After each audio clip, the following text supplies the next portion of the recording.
Assalamualaikum warahmatullahi wabarakatuh. Perkenalkan, nama saya Muhammad Randy Wijaya dengan NIM 13124002172. Di sini saya akan membacakan definisi lemdak.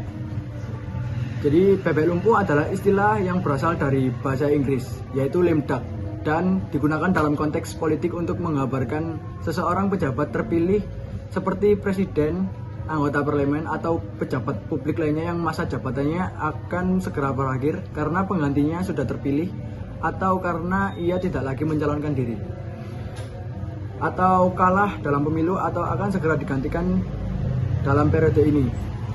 Pejabat tersebut biasanya kehilangan sebagian besar pengaruh dan kekuasaan politiknya karena semua pihak sudah mengetahui bahwa ia tidak akan lama lagi menjabat. Dan yang kedua adalah konsep bebek lumpuh dalam politik. Periode transisi masa bebek lumpuh terjadi pada periode transisi antara pemilihan umum dan pelantikan pejabat baru. Selama masa ini, pejabat lama masih secara formal memegang jabatan, tetapi efektivitas dan otoritasnya menurun karena masa bebek lumpuh seringkali dianggap kurang berpengaruh oleh rekan-rekan politiknya atau mitra kerja maupun masyarakat, sehingga sulit untuk mengambilkan kebijakan strategis atau keputusan besar.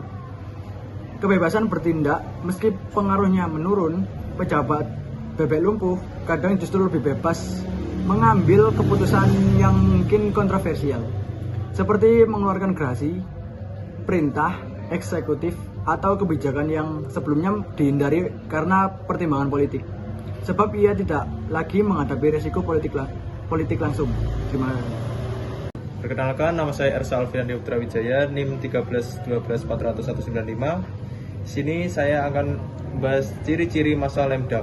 Yang pertama, pejabat masih sah secara hukum, namun pengaruhnya melemah.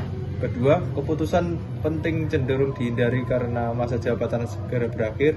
Ketiga, proyek atau kebijakan strategis sering tertunda atau tidak berjalan optimal.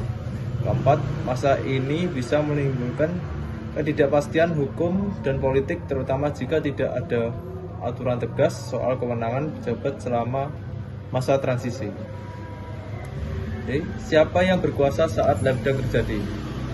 Selama masa bebek lumpuh, secara hukum pejabat eksekutif, presiden, menteri, legislatif, DPR, atau yudisial seperti hakim, MA, dan MK yang masih menjabat tetap memegang kekuasaan penuh sesuai konstitusi.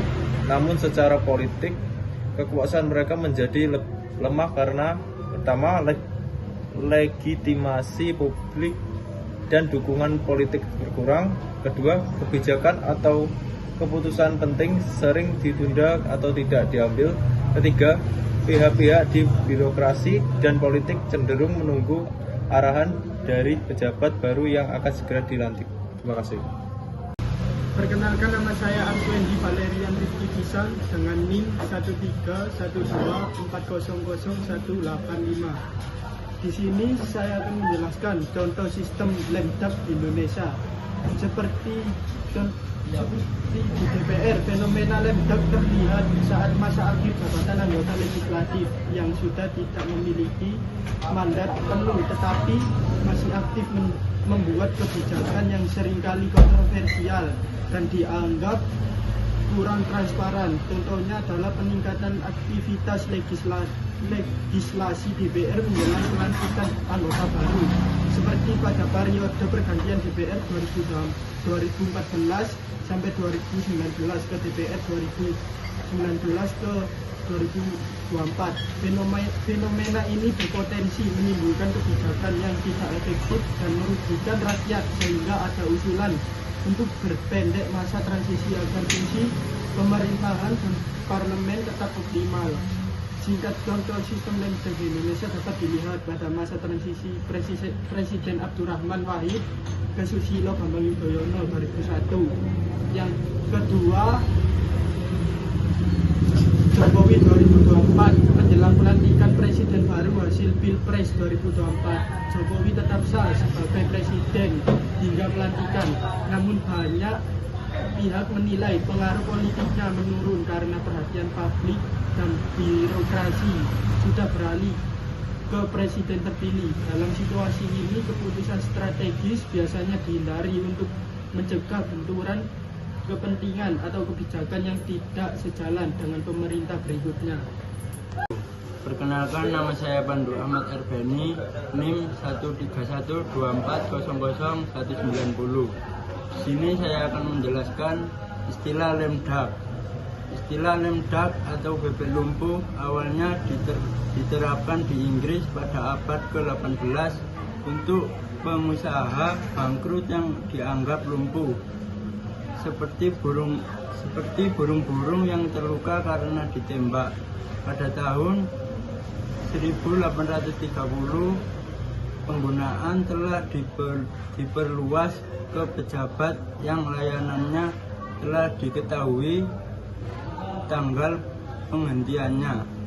Dalam penggunaan Amerika saat ini, misalnya seorang presiden dianggap sebagai bebek lumpuh setelah penggantiannya dipilih, dan juga setiap kali ia diketahui tidak menjadi calon untuk pemilihan kembali.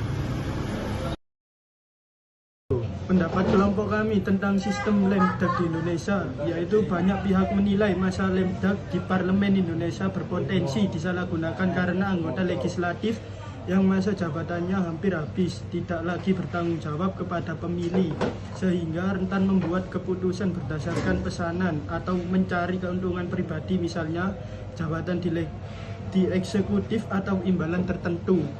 Yang kedua, sistem ini juga dianggap mengurangi efektivitas dan transparansi fungsi legislatif, karena selama periode Lemdak sering terjadi pengesahan undang-undang penting secara tergesa-gesa tanpa partisipasi publik yang memadai, sehingga produk hukum yang dihasilkan kurang berkesinambungan dan kontroversial.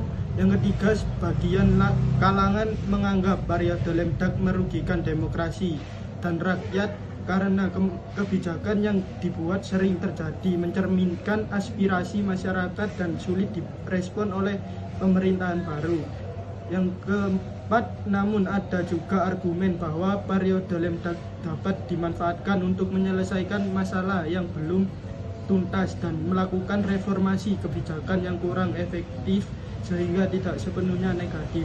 Yang kelima, oleh karena itu banyak usulan untuk memperpendek masalah transisi dan membatasi kewenangan legislatif selama periode Lemdak agar mencegah penyalahgunaan kekuasaan dan menjaga kualitas pemerintahan yang demokratis.